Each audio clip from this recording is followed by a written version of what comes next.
따뜻한 가족, 따뜻한 라디오. 라디오 서울에서 가정의 달을 더욱 특별하게 만들어드립니다. 올 들어 첫 4개월 동안 샌프란도밸리에서 자동차 도난 사건이 크게 증가한 것으로 나타났습니다.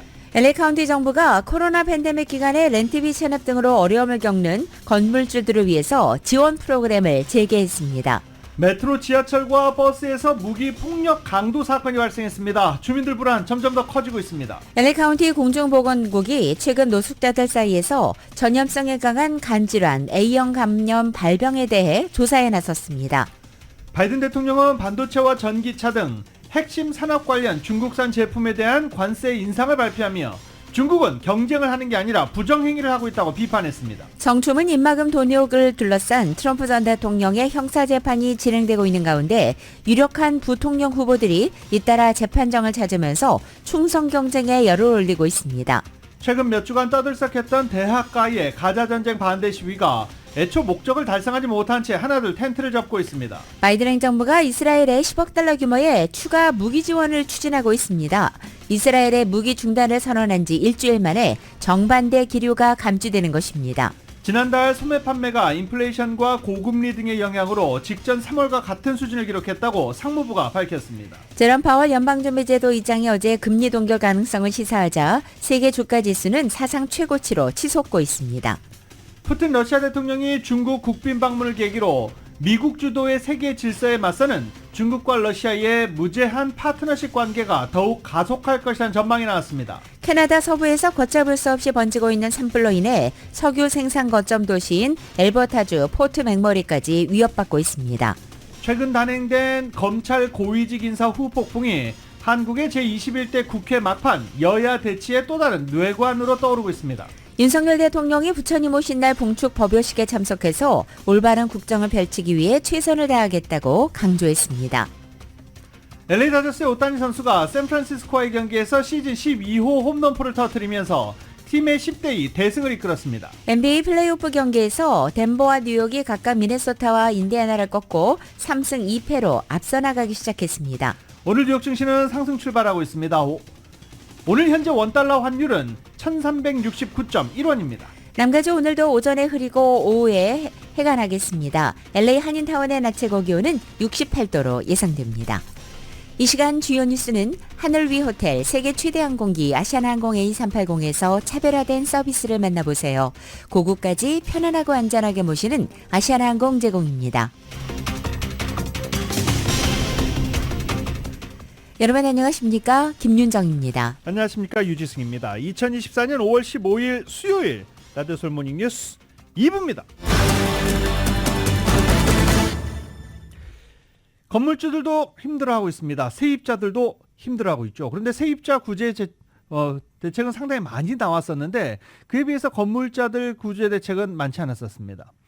이 LA 카운티의 건물주들을 위한 정부의 체납 렌트비 지원 프로그램 원래 있었는데 또 재개됐습니다. 일단 힘들었던 건물주들은 한숨 돌릴 수 있게 됐습니다. 정윤호 기자입니다.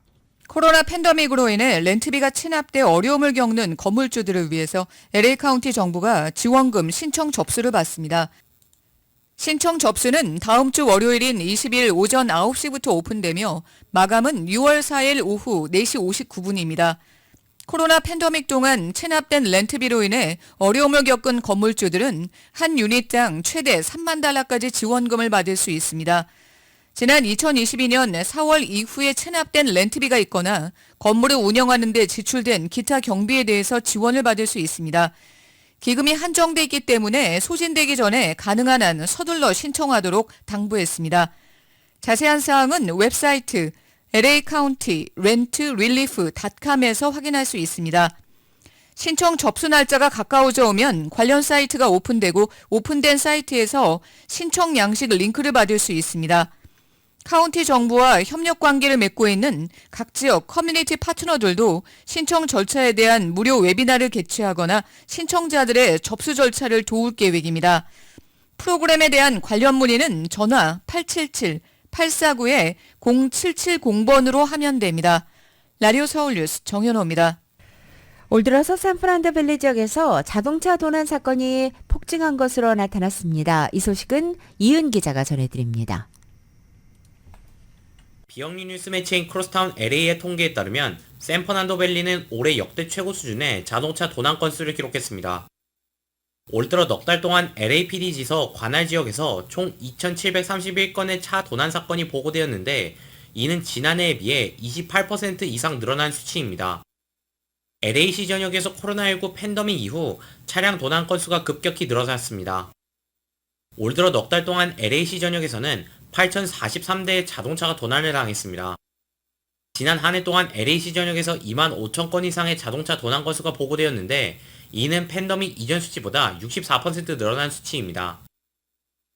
LA의 차량 도난은 2019년 이후 매년 증가세를 보이고 있습니다. 기아와 현대차가 도난 피해가 가장 많았습니다. 쉐보레도 절도 피해가 많은데 절도범들은 특정 카마로 모델을 타겟으로 합니다.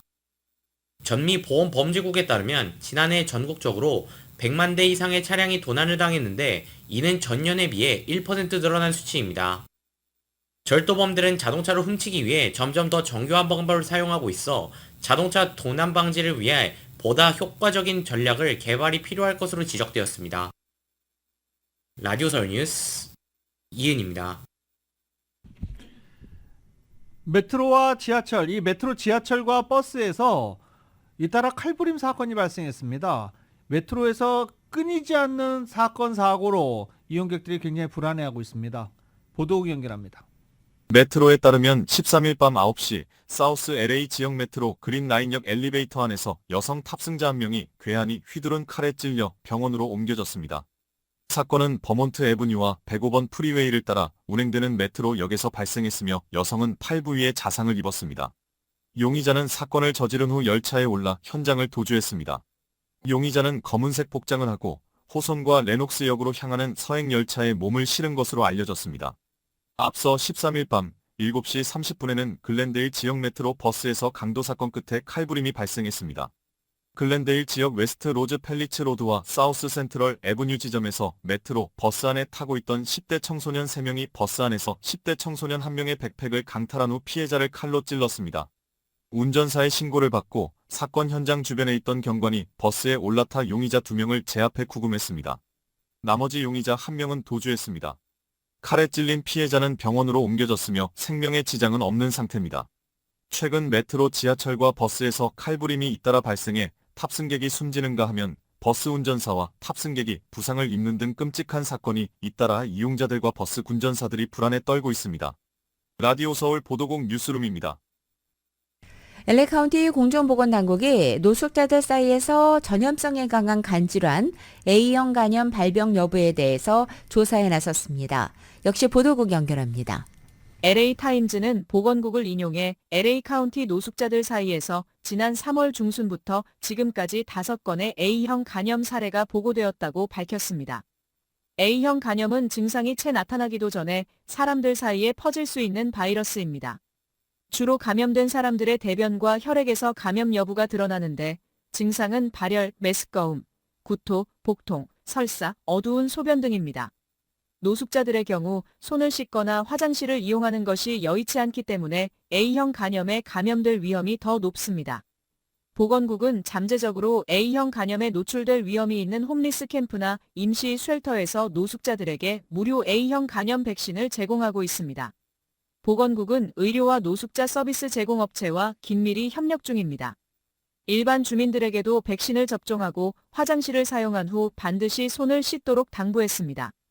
캘리포니아에서 가장 최근에 보고된 A형 간염 발병은 2016년과 2018년 사이에 발생했는데 주로 노숙자들이나 위생시설이 제한된 환경에서 약물을 복용하는 사람들 사이에서 발생했습니다. 2018년에는 가주에서는 708건의 사례가 보고됐었습니다. 질병통제예방센터에 따르면 감염자의 60% 이상이 입원해야 했고 최소 21명이 숨졌습니다. 지난해 비슷한 발병이 메인주 포틀랜드의 노숙자들 사이에서 발생했습니다. 당시 보건국은 포틀랜드의 노숙자들 중에 최소 18건의 A형 간염 확진 사례를 확인했습니다. 라디오 서울 보도국 뉴스룸입니다.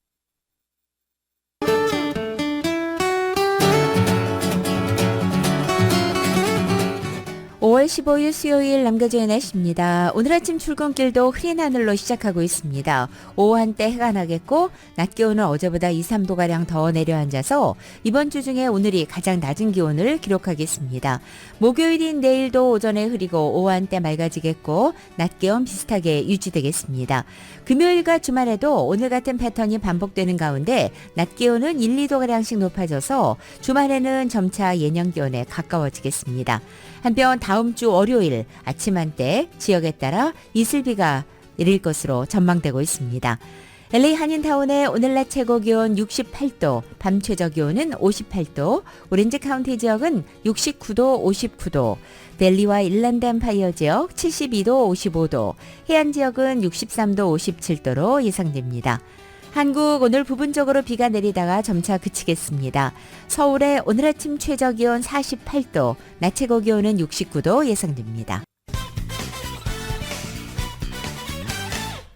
캘리포니아주의 올해 1분기 실업률이 9.5%를 기록하면서 전국에서 실업률이 가장 높은 것으로 기록됐습니다. 실업률 9.5%는 지난 2022년 2분기에 기록된 실업률 이후 최악의 실업률 통계입니다. 전국에서 가장 높은 수치로 뒤를 이어서 네바다가 8.9%, 알래스카가 8.6%, 워싱턴이 8.6%, 그리고 뉴저지가 8.3%의 실업률을 기록하고 있습니다. 실업률은 현재 무직인 주민과 풀타임 직장을 원하지만 현재 파타임으로 근무하는 주민, 현재 무직인 상태인데도 구인 활동을 전혀 하지 않는 주민들 모두 포함됩니다. 캘리포니아주에서는 지난 2018년도부터 기호용 마리화나가 합법화된 가운데 LA를 포함해 미 전역의 가주 전역에서 여전히 불법 또는 음성 거래가 성행하는 것으로 나타났습니다. 게빈 뉴섬 주지사실은 어제 보도자료를 통해서 주정부 태스크포스가 지난 1월부터 36,629파운드의 무허가 마리화나 상품과 또 무허가 재배 중인 마리화나 식물 62,000그루 등을 적발했다고 밝힌 것입니다. 태스크포스는 LA, 오렌지, 리버사이드, 알라메다, 프레즈노, 홈볼트, 컨, 샌화킨, 트리니티 카운티까지 남가주부터 북가주 사이 주요 카운티들에서 단속을 해왔습니다. 또 마리화나 외에도 이러한 불법 업소와 시설들에서 총기 11정을 압수했고 5명을 체포했다고도 밝혔습니다. 게빈 뉴섬 주지사는 캘리포니아의 합법 마리화나 시장이 세계적으로 가장 큰 규모로 성장하는 가운데 법망을 피해 활동하는 업자들을 없애는 데도 노력 중이라고 말했습니다. LA 카운티에는 마리화나 수요가 높아서 허가받은 마리화나 판매 업소가 많은 가운데 그만큼 불법 거래나 불법 재배도 역시 많을 것으로 추정되는 지역입니다. 앞서 지난 2월 29일 퓨 리서치 센터가 발표한 분석 보고자료에 따르면 마리화나 제품 판매소는 캘리포니아에 가장 많았고 그중에서도 이곳 LA 카운티에 가장 많았습니다. US 뉴스 앤 월드 리포트가 선정한 2024년 미국에서 가장 살기 좋은 주 순위에서 캘리포니아주를 비롯한 서부 주들이 대부분 하위권에 머물렀습니다. 이 순위는 각 주의 경제, 보건, 교육, 공공안전, 기간시설, 주민들을 위한 기회 등 다양한 항목 순위를 합쳐 산정됐습니다. 한인들이 많이 거주하는 캘리포니아의 경우 골든스테이트라는 명성이 무색하게 전체 50개 가운데 37위를 차지했습니다. 세부 항목별로도 캘리포니아는 상당히 낮았습니다. 특히 주민들을 위한 기회 항목에서는 최하위 50위를 기록했습니다. 가장 살기 좋은 주에는 1위 유타가 올랐으며 루이지애나가 가장 살기 좋은 주 꼴찌 50위로 나타났습니다. 서부 지역주 중에서는 워싱턴주가 유일하게 10위권에 들었고 오레건이 31위, 애리조나 32위, 네바다 33위, 하와이 34위 등을 기록했습니다. 한인들도 역시 많이 거주하는 주 중에서는 버지니아주가 13위를 기록했습니다. 앤디 김 연방 하원의원과 레리 햄, 패트리샤 캠퍼스 메디아 같은 뉴저지 연방상원 민주당 예비선거에 출마한 후보 3명이 지난 14일 사우스 오렌지 퍼포밍 아트 센터에서 열린 첫 후보 토론회에서 아주 열띤 정책 대결을 펼쳤습니다. 미국 시민자유연맹 ACLU 뉴저지 지부 등 시민단체 주관으로 마련된 이날 토론에서 후보들은 시종일관 외교와 이민, 인권 분야 정책을 둘러싸고 한치의 양보 없는 치열한 공방을 이어갔습니다. 특히 이날 토론회에서는 확고한 선두를 달리고 있는 앤디킴 의원을 향해서 다른 후보 2명이 집중 공세를 펼치는 모양새로 진행됐습니다. 이제 3주 앞으로 다가온 뉴저지 민주당 예비선거는 사실상 새로운 뉴저지 연방상원의원의 주인공을 가리는 무대라는 평가입니다. 뉴저지에서는 지난 1972년부터 50년 넘게 민주당 소속이 연방상원의원을 계속 차지하는 등 민주당 초강세 지역이기 때문입니다. 김 의원은 지난달 2일 발표된 뉴저지 연방상원 민주당 예비선거 여론조사 결과 51%의 지지율로 압도적인 1위를 차지하면서 당선이 가장 유력한 후보로 꼽히고 있습니다. 서울대 미주 총동창회가 한인 대학생들을 대상으로 장학생을 모집합니다. 지원 대상은 시민권자 및 영주권자인 한인 대학 재학생으로 최소 5명의 장학생을 선정해 각각 $10,000의 장학금을 전달할 예정입니다. 서울대 동창회 측은 전미주 한인 커뮤니티 인재를 후원하자는 취지로 펼치는 장학 사업인 만큼 올해도 필요한 학생들이 받을 수 있을 것이라며 동문 자녀가 아니어도 누구나 신청할 수 있다고 밝혔습니다. 지원 희망자는 6월 30일까지 서울대 미주 동창회 웹사이트 snua.org에서 신청서를 작성한 후 성적증명서, 자기소개서, 추천서 2개를 이메일로 제출하면 됩니다. 추천서의 경우 추천인이 장학회 이메일로 직접 추천서를 보내야 합니다. LA 청룡사관은 한미교육자연합과 남가주 한국학원과 공동으로 뿌리교육의 중요성을 알리고 또 자녀의 정체성 함양을 위한 학부모 세미나를 개최합니다. 세미나는 오는 18일인 토요일 오전 9시 호바트 초등학교에서 열립니다. 지경희 LA고등학교 카운슬러의 대학 입시 강연과 미주 지역 최초로 미주 한인사 인종학 교과를 개설한 제프김 박사의 강연 순으로 진행됩니다. 차세대 정체성 교육과 한인들의 회복 탄력성 이야기에 관심 있는 학부모, 교사, 학생 누구나 참여할 수 있고 별도의 등록 절차는 없습니다. 5.18 민주항쟁 제44주년 기념 5.18 문화제가 왜 우리는 광주항쟁을 기억해야 하는가라는 주제로 오는 19일 열립니다. LA 진보 네트워크 주최로 19일 오후 4시 30분 카페 예에서 열리는 이번 행사는 이남희 UCLA 교수 강연과 우리문화 나눔의 노래패의 노래극을 통해서 1980년 당시 미국에 있었던 5.18 관련 활동을 돌아볼 수 있도록 기획됐다고 주최 측은 밝혔습니다. 5월 19일 오후 4시 30분 카페 예에서 진행됩니다. 미국의 최대 소매 유통업체인 월마트가 수백 개의 일자리를 줄일 계획이라고 밝혔습니다. 월마트는 이 같은 정리해고와 함께 대부분의 원격 근무자에게 사무실로 출근하도록 하는 등 근무지 재배치에도 나섰습니다.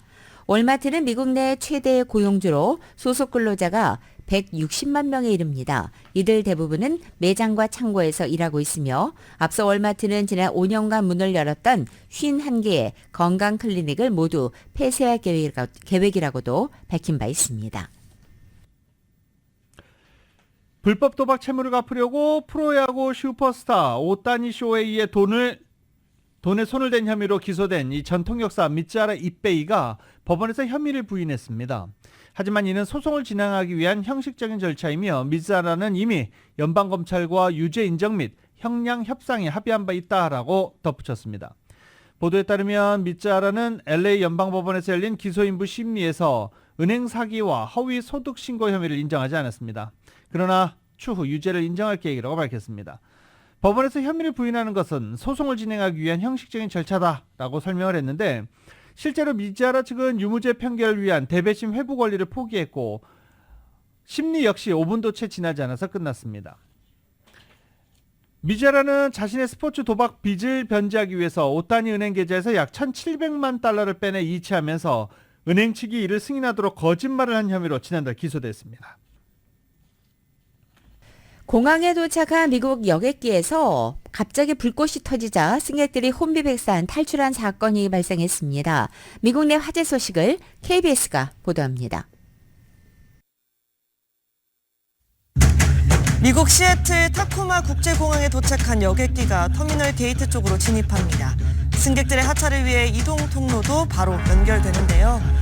그 순간 갑자기 여객기 뒤쪽에서 비상 탈출용 슬라이드가 펼쳐지고 뒤이어 비상구도 열리더니 승객들이 줄줄이 기체 밖으로 빠져나옵니다. 자세히 보니 화재가 발생한 듯 조종석 아랫부분에서 불꽃이 터지며 검은 연기도 피어오릅니다. 당시 여객기에는 120여 명의 승객이 타고 있었고 하차를 준비하던 승무원들이 연기 냄새를 맡고 승객들을 긴급 탈출시킨 겁니다.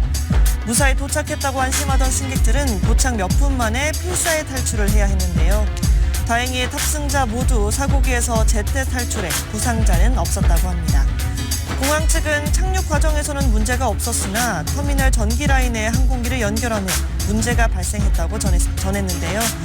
미 연방항공청과 항공사 측은 정확한 화재 원인을 조사 중이라고 밝혔습니다. 한밤중 눈 덮인 산길을 어슬렁거리는 자이언트 판다 한 마리. 그런데 우리가 알던 판다의 털 색깔과 다른 점이 눈에 띄는데요. 자세히 보니 귀와 팔다리가 검은색이 아닌 갈색을 띠고 있습니다. 이 희귀한 야생 갈색 자이언트 판다는 지난 1월 중국 북서부 산시성 친닝 산맥에서 포착됐습니다. 이 친닝 산맥에서만 벌써 11번째 발견인데 세계 최초로 목격된 야생 갈색 판다 역시 1985년 이곳에서 발견됐다고 합니다.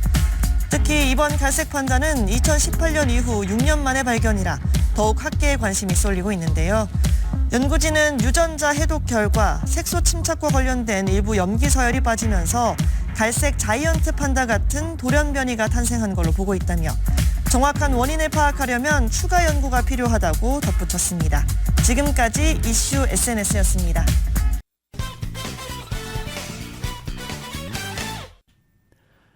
미국이 중국산 전기차와 반도체에 관세를 최대 4배까지 한꺼번에 인상하기로 했습니다. 중국이 거세게 반발하고 있어 미중 통상 갈등이 격화될 것으로 보입니다. YTN이 보도합니다. 트럼프 때 만들어진 대중국 관세를 유지할지 말지 검토하겠다던 바이든 행정부가 더 강력한 관세 정책을 발표했습니다. 중국산 전기차 관세를 기존 25%에서 100%로 4배 올리고 반도체와 태양광 전지 등은 50%로 2배 올리겠다고 밝혔습니다. 바이든 대통령은 중국이 경쟁이 아닌 부정행위를 하고 있다며 높은 관세가 불가피한 이유를 설명했습니다. China heavily subsidized all these products, pushing Chinese companies to produce far more than the rest of the world can absorb, and then dumping the excess products onto the market at unfairly low prices. 그러면서 트럼프 전 대통령은 미국의 첨단 기술과 일자리를 보호하지 않아 결국 중국의 위협을 키웠다고 지적했습니다.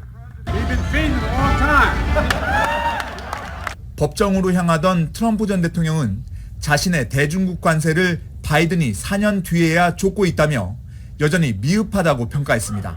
바이든이 집중한 친환경과 첨단 산업 외에도 더 많은 품목에 높은 관세를 매겨야 한다고 말했습니다.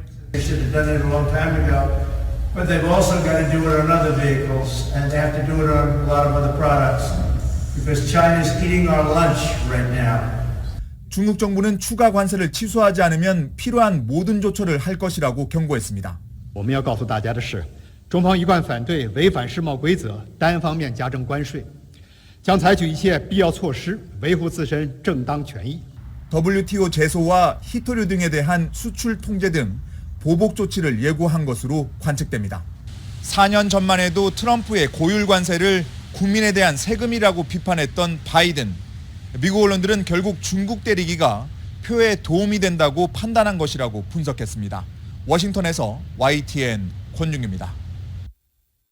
세계 최대 전기차 업체를 꿈꾸는 중국 비아디가 어제 미국의 턱 미친 멕시코에서 첫 전기 픽업 트럭을 공개했습니다.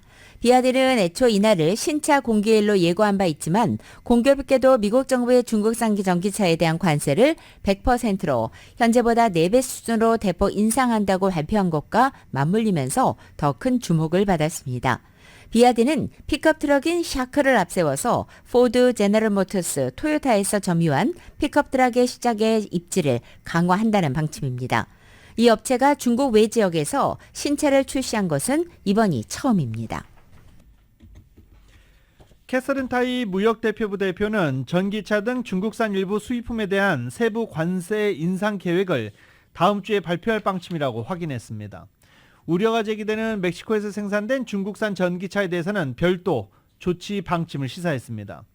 타이 대표는 중국 기업의 전기차에 대한 관세 적용 여부, 이 멕시코에서 생산된 중국 전기차에 대해서는 이번 조치는 중국으로부터의 수입품에 대한 것이라며 멕시코에서 만들어진 제품의 수입 역시 매우 중요하고 우리가 업계와 논의 중인 내용 중 하나다 지켜봐라 라고 시사했습니다. 그는 그 같은 유형의 생산에 대해서도 우려가 커지고 있으며 무역 대표부는 현재 이 문제에 대응하기 위한 모든 수단을 살펴보고 있다고도 덧붙였습니다. 또 바이든 대통령부터 제닛 옐런 재무장관, 토니 블링컨 국무장관 그리고 나에 이르기까지 중국의 카운터파트에게 이 문제를 제기해 왔다며 우리는 공정무역의 필요성을 분명히 제기했고 이는 예고된 일이다라고 말했습니다.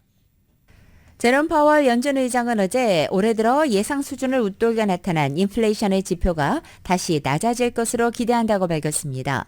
파월 의장은 이날 네덜란드 암스테르담에서 열린 네덜란드의 외국은행 연합회 초청 대담을 통해 인플레이션이 전월 대비 기준으로 작년 말에 낮았던 수준으로 다시 낮아질 것으로 기대한다라고 말한 것입니다. 다만 올해 첫 3개월간 예상 오르던 지표를 고려할 때 이 같은 전망에 대한 확신이 이전처럼 높지는 않다라고 덧붙이기도 했습니다. 연준이 통화정책의 증거로 삼는 이 개인 소비 지출 PCE 가격 지수는 에너지와 식료품 제외한 근원지수 기준으로 작년 10월부터 12월 전월 대비 상승률이 0.1 내지 0.2%에 그쳤습니다. 이것은 앞서 연준이 연내 3회 기준금리 인하를 시사하게 된 결정적인 배경이 된 것입니다. 하지만 올해 1월 들어 상승률이 0.5%로 깜짝 반등한 데 이어서 2월과 3월 들어서도 2개월 연속 0.3%의 상승률을 나타내면서 고물가 고착화 우려가 다시 부상한 상태입니다. 지난달 소매 판매가 인플레이션과 고금리 등의 영향으로 직전 3월과 같은 수준을 기록했습니다. 4월 소매 판매는 7,052억 달러로 전월에서 변동이 없었다고 상무부가 밝혔습니다. 이는 전월 대비 0.4% 증가를 예상한 시장 전망치를 하회하는 수준입니다. 올 3월 소매 판매 증가율은 종전 0.7%에서 0.6%로 하향 조정됐습니다. 미국의 올 4월 소매 판매는 1년 전인 지난해 4월과 비교하면 3%가 올라간 상황입니다. 올 2월부터 4월까지의 소매 판매도 전년 같은 기간에 비해서 3%가 증가했습니다. 전체 소비 중 상품 판매 실적을 주로 집계하는 속보치 통계인 월간 소매 판매 지표는 경제의 중추인 소비 변화를 가늠할 수 있는 지표입니다. 구글이 음성과 이미지를 이용해서 직관적으로 검색이 가능한 생성형 인공지능 제미나이를 출시했습니다. 먼저 공개된 오픈 AI의 최신 챗 GPT와 함께 사람을 닮은 AI 기술 경쟁은 본격화되고 있습니다. YTN의 보도입니다. 휴대전화 카메라를 통해 사무실 책상을 보여주며 구글 개발자가 질문을 던집니다. Do you remember where you saw my glasses? Yes, I do. Your glasses were on the desk near a red apple. 이미지와 음성인식 기능을 추가한 구글의 생성형 AI, 제미나이의 개인 비서 기능입니다. 과거 텍스트를 일일이 입력해 검색하던 것을 사람과 대화하듯 직관적인 소통이 가능합니다. An agent like this has to understand and respond to our complex and dynamic world just like we do. It would need to take in and remember what it sees so it can understand context and take action. 또 100개의 이메일이나 1시간 분량 동영상 검색 결과를 단 몇 초 안에 처리할 수 있다고 설명했습니다. 구글은 제미나이가 포함된 새 검색 기능을 한국어를 포함해 35개 언어로 출시하고 연말까지 10억 명 이용자를 목표로 한다고 밝혔습니다. 텍스트를 입력하면 1분 이상의 고화질 영상을 만들어주는 AI 비디오 모델 비오도 함께 공개했습니다. 영화 제작 소프트웨어도 함께 배포한다고 밝혀 헐리우드 제작자들의 관심을 모으고 있습니다. The power of Gemini with multimodality, long context, and agents brings us closer to our ultimate goal, making AI helpful for everyone. 하루 앞서 생성형 인공지능의 선두주자 오픈AI도 새로운 챗 GPT 모델을 발표했습니다. 말하는 사람의 감정까지 읽으며 대화하고 카메라로 보여준 수학 문제나 그래프도 척척 풀어냅니다. Is it subtraction? Close, but think of the opposite of multiplication. Because 3x means 3 times x. SF 영화 속에서 보던 사람 같은 AI 기술 완성도가 높아지면서 검색 시장 주도권 경쟁이 갈수록 치열해질 전망입니다. YTN 정준입니다.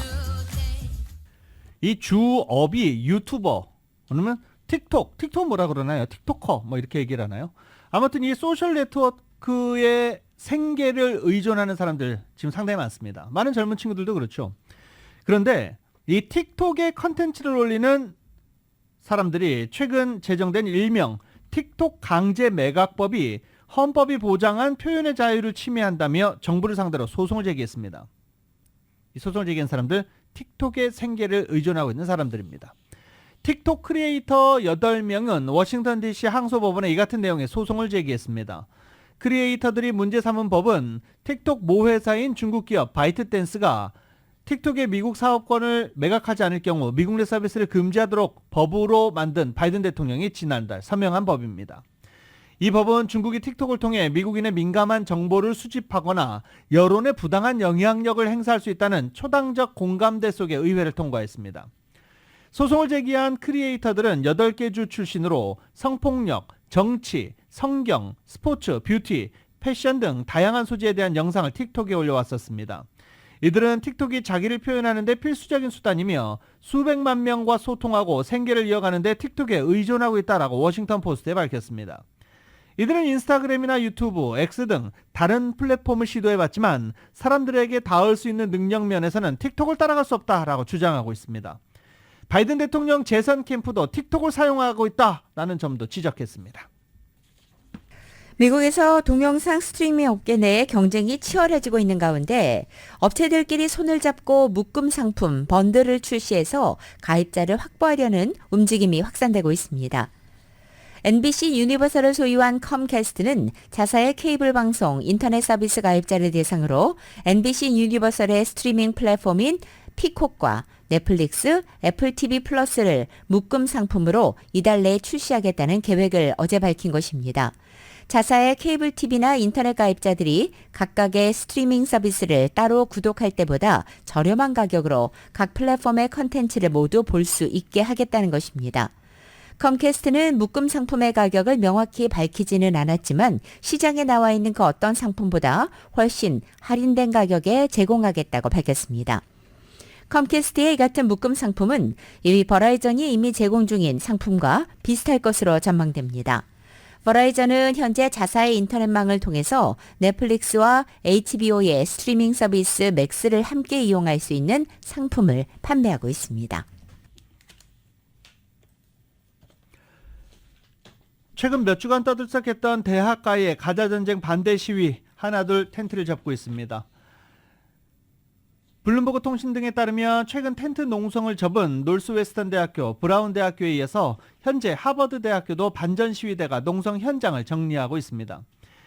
학교 당국의 이스라엘 정부와 무기 제조 업체 그리고 이들과의 관계를 끊으라라고 또 시위대들은 이야기를 주장을 하고 있었죠. 이스라엘에 무기를 파는 기업과 거래하지 않고 이스라엘과 이스라엘 군이 도움이 되는 연구활동을 중단하고 이스라엘 기업에서 돈을 버는 펀드에 대학 기금을 투자하지 말라라는 것이었는데 학생들은 요구사항을 고려하겠다는 학교 당국의 약속을 받고 농성을 철회하고 있는 중입니다. 그런데 뭐 학교가 이거를 100% 지키겠다고 믿고 시위대가 철수를 하는 건 아니지 않겠습니까? 하버드대에서 반전 시위를 주도했던 학생단체는 우리에게 사실상 환상은 없다라고 말하기도 했습니다. 학교 측과의 거래와 관련해서는 완전한 이스라엘과의 관계에 대한 공개 및 단절을 요구하는 우리를 달래기 위한 협상 카드일 뿐이다 라고 믿지 않는다라는 식으로 이야기를 했습니다. 하버드대는 다만 시위에 참여했다가 정학 처분을 받은 학생들을 복귀시켜달라는 요구를 검토하기로도 합의했습니다. 또 시위 학생들과 대학 관계자들 간의 회의도 추진하기로 했습니다. 이외에 미네소타 대학교, 러커스 대학교, 세크라멘토 주립대 학생들의 요구사항을 청취하는 데 동의하면서 역시 시위대가 철수하고 있는 중입니다.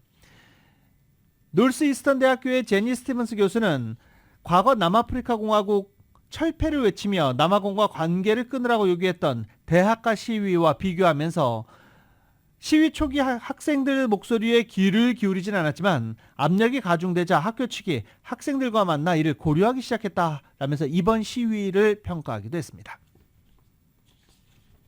조 바이든 정부가 이스라엘에 10억 달러 규모의 추가 무기 지원을 추진하고 있는 것으로 알려졌습니다.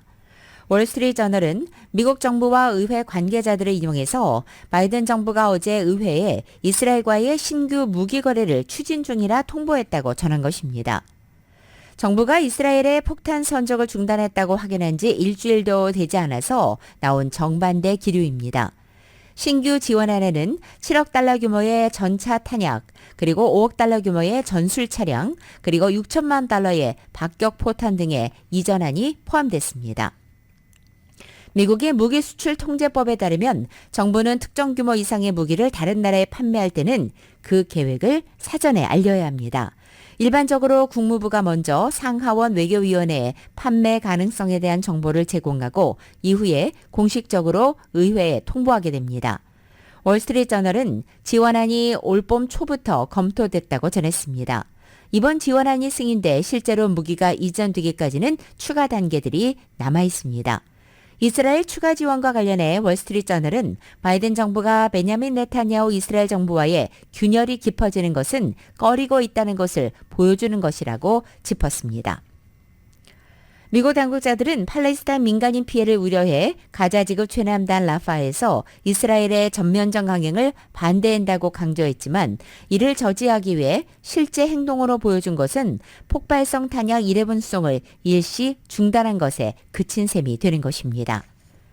이와 함께 바이든 정부는 우크라이나에도 추가 페이트리엇 방공 시스템을 지원하는 방안을 검토 중인 것으로 알려졌습니다. 블룸버그 통신은 미국이 페이트리엇 레이더와 한 개 포대를 우크라이나에 보내는 방안을 모색하고 있다고 보도했습니다. 중국 매체들이 푸틴 러시아 대통령 방중을 앞두고 일제히 양국 협력의 중요성을 강조하며 분위기 띄우기에 나서고 있습니다. 푸틴 러시아 대통령은 중국 관영 매체와 인터뷰에서 중러 관계가 역사상 최고 수준이다라고 강조하기도 했습니다. KBS입니다. 푸틴 대통령의 방중을 앞두고 중국 관영 매체들이 잇따라 관련 소식을 보도하며 분위기 띄우기에 나섰습니다. 푸틴 대통령도 중국 신화통신과의 인터뷰에서 시진핑 주석을 미래에 대한 장기적 안목을 갖춘 정치가라고 평가하며 우위를 강조하고 러시아와 중국의 관계가 역사적으로 가장 높은 수준에 이르렀다고 말했습니다. 미국 등 서방 국가의 테러 제재를 염두에 둔 듯 양국이 공정하고 다극화된 세계 질서를 만들고 있다고도 밝혔습니다. 푸틴 대통령은 베이징에서 시진핑 주석과 회담을 가진 뒤 하얼빈을 방문할 것으로 보입니다. 푸틴 대통령이 방문할 예정인 하얼빈 공업대학은 미사일 개발에 미국 기술을 이용하려 했다는 이유로 2020년 5월 미국의 제재 명단에 오른 것으로 알려졌습니다. 푸틴 대통령은 또 중국 러시아 박람회 개막식에도 참석할 예정으로 경제와 에너지, 과학기술 등 영역에서 중러 양국의 밀착을 강조하며 미국과 대립각을 세울 것으로 보입니다. 푸틴 대통령은 앞서 김정은 북한 국무위원장의 방북 초청도 수락했습니다. 이번 방중에 이어 푸틴 대통령의 방북까지 성사된다면 북중러 연대가 더욱 공고화될 것이란 관측도 나옵니다. 베이징에서 KBS 뉴스 김민정입니다.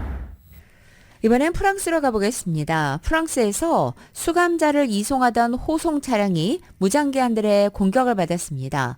마치 사전에 계획한 듯이 모두 2분 안에 모든 일이 이루어졌고 교도관 2명은 숨지고 3명은 부상했습니다. KBS입니다. 수감자를 태운 호송 차량 2대가 요금소에 진입합니다. 곧이어 검정색 SUV 차량이 호송 차량 앞을 들이받더니 총기로 무장한 괴한들이 애워쌉니다. 괴한들은 제지하려는 교도관들을 향해 총격을 가합니다. 수감자를 빼낸 괴한들은 차량에 폭발물까지 던진 뒤 홀연히 사라집니다. 불과 2분 만에 벌어진 일입니다. 난데없는 총격에 인근에 있던 버스 차량 승객들은 공포에 떨어야 했습니다. 현지 시각 14일 오전 프랑스 북서부 루앙에서 에브르로 수감자를 이송하던 호송 차량이 괴한들로부터 공격을 받았습니다. 이번 공격으로 교도관 2명이 숨지고 3명이 중상을 입었습니다. 달아난 수감자 모하메드는 살인미수와 주거침입 절도 혐의로 유죄 판결을 받은 인물로 마르세유 마약 밀매 조직의 우두머리인 것으로 전해졌습니다. 프랑스 경찰은 달아난 괴한들과 탈주범을 뒤쫓고 있습니다. 마크롱 대통령은 성명을 통해 희생자들과 유족에게 애도를 표하며 정의를 실현하도록 노력을 기울이고 있다고 밝혔습니다. 파리에서 KBS 뉴스 송락규입니다. 라디오 서울 모닝뉴스 스포츠 소식입니다. 스포츠 소식은 전문가가 추천하는 이민법과 가정법 전문 제인정 종합법률사무소 제공입니다. 어제 LA 다저스와 샌프란시스코 자이언츠 간의 경기가 있었습니다. 라이벌전이었는데요. 어제 경기 후반쯤에 가서는 진행자가 뭐라고 얘기했냐면 야 마치 배팅볼 치는 것 같다 라고 얘기할 정도였습니다. LA 다저스가 10대2로 크게 승리를 거뒀습니다. 다저스는 어제 오타니 선수의 홈런, 시즌 12호 홈런과 함께 10득점을 쭉 경기 끝까지 이어나갔습니다. 9회는 샌프란시스코 선수들도 좀 경기 좀 하기 싫다 뭐 이런 표정이기도 했습니다. 자, 이런 가운데 이정우 선수가 어깨 탈골과 관련해서 어깨에서 좀 좋지 않은 걸 발견했다. 구조적인 손상이 발견됐다. 오늘 정밀 검사를 좀 받아야 될 것 같다라는 이야기가 나왔습니다. LA에서 닐 엘라트라제 박사를 만날 것으로 알려졌는데 닐 엘라트라제 익숙하죠? 예. 류현진 선수 예전에 어깨 수술했던 의사입니다. 어깨와 팔꿈치 수술 권위자 닐 엘라트라제를 만나서 의소견을 들을 것으로 전해지고 있습니다. 아직 수술 여부는 확정되지 않았는데 만약에 수술을 하게 된다라고 결정하면 이정우 선수는 올 시즌 아웃되게 됩니다. 잉글랜드 프로축구 토트넘이 맨체스터 시티에 지면서 다음 시즌 챔피언스리그 진출이 좌절되고 말았습니다. 손흥민 선수는 결정적인 기회를 놓치면서 아쉬움을 삼켜야 했습니다. YTN의 보도입니다. 런던 안방에서만은 맨체스터 시티의 4연승 절대 우위를 달리던 토트넘은 후반 5분 혼란의 선제골을 내주며 불안하게 출발했습니다. 끌려가던 후반 40분 캡틴 손흥민이 번뜩였습니다. 상대의 수비 실수를 틈타 1대1 완벽 찬스를 잡은 건데 교체 투입된 골키퍼 오르테가 발에 걸렸습니다. 결정적인 동점골 기회를 날린 겁니다. 실점을 직감한 맨시티 과르디올라 감독이 손흥민 울렁증에 지레 주저앉았지만 이내 벌떡 일어나 눈길을 끌었습니다. 토트넘은 종료 직전 페널티킥까지 내줬습니다. 혼란이 27호 골로 득점왕을 굳히는 모습을 보며 토트넘은 0대2 쓰라린 패배를 당했습니다. 최종전을 이겨도 리그 5위, 토트넘은 4위까지 주는 새 시즌 챔피언스리그 출전권은 끝내 따내지 못했습니다. 개막 10경기에서 8승 2무를 달리던 초반 위용을 잃고 2시즌 연속 별들의 잔치에 초대받지 못한 겁니다. Well, we lost the game, so I'm disappointed. We'll assess the season. Still got one more game to go. So go to Sheffield United, and we've got to make sure we finish with a strong performance there, and then we'll assess the season there. 반면 맨시티는 승점 3을 추가하면서 20년 만에 우승을 노리는 아스널을 밀어내고 리그 선두에 등극했습니다. 외신들은 손흥민이 황금 기회를 날렸다며 트로피 경쟁에 미친 여파를 소개했고 토트넘의 북런던 라이벌 아스널 팬들의 아쉬움도 조명했습니다. 올 시즌 17골, 어시스트 9개를 기록 중인 손흥민은 실망을 털고 셰필드와 리그 최종전에서 10-10으로 아름다운 마무리에 도전합니다. YTN 조은지입니다. NBA 플레이오프 2라운드가 지금 진행 중이죠. 어제 경기에서는 인디애나와 뉴욕 닉스 간의 경기는 뉴욕 닉스가 121대 91로 승리를 거두고 시리즈 전적 3승 2패로 앞서 나가기 시작했습니다. 덴버는 미네소타를 112대 97로 꺾고 역시 3승 2패 앞서 나가기 시작했습니다. 2024년 5월 15일 수요일에 전해드린 라디오 서울 모닝뉴스 여기서 마치겠습니다. 지금까지 진행의 유지승, 김윤정이었습니다. 잠시 후 9시에는 강혜신의 오늘의 미국이 방송됩니다. 함께해 주신 여러분 고맙습니다.